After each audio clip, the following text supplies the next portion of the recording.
Keller. It's been a gorgeous weekend here across southern Wisconsin. We got into the 70s yesterday, and for the first time since early October, we got into the 80s across southern Wisconsin as a high pressure system begins to slowly slide its way eastward. We're going to turn our attention to the Rockies starting later tomorrow, as that's where our next low pressure system is going to be moving off of, and it's going to bring us not only the chance for rain, but also the chance for some severe weather as we head into your Tuesday. We're still to the 70s and even low 80s right now. 80 in Madison, Janesville, Monroe, Lone Rock, as well as in Prairie du Chien. Winds are out of the north and they are light, and it's a good thing that they are light because not only are our temperatures warm, but our humidity is it's low. I mean, there's no moisture in the atmosphere. When you're seeing teens and single digits like here in Janesville for relative humidity, it is so dry out there, which is why the fire danger across essentially all of Wisconsin is high or very high. So if you're going to be doing any grilling tonight, just be extra careful. I would actually advise to just not do it just because of the conditions right now. Hold off until later next week. Even though we're going to be cooling down, we're going to add some moisture back into the air, and we just don't want to deal with any sort of possibility of a wildfire or any sort of brush fire happening this evening just because we're so dry.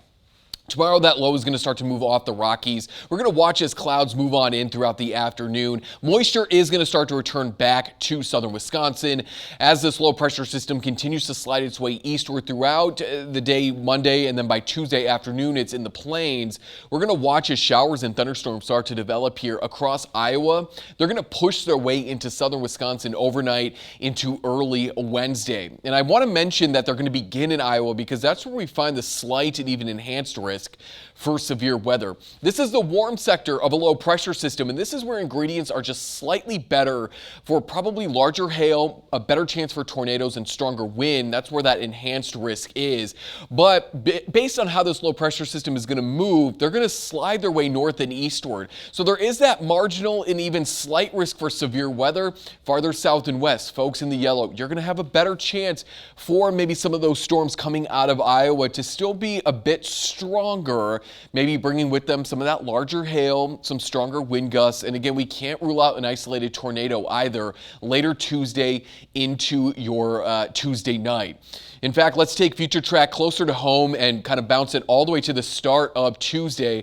Maybe some morning shower and thunderstorm activity. We dry out. I don't necessarily think we clear away the cloud cover, but then starting in the mid to late afternoon, those showers and thunderstorms begin to move out of Iowa into, again, southwestern parts of Wisconsin. So folks in parts of, I would say, Crawford, Grant, Iowa, Lafayette, Richland, Sauk counties, make sure that you're staying weather aware, especially Tuesday afternoon, so that you can prepare in case a warning is issued.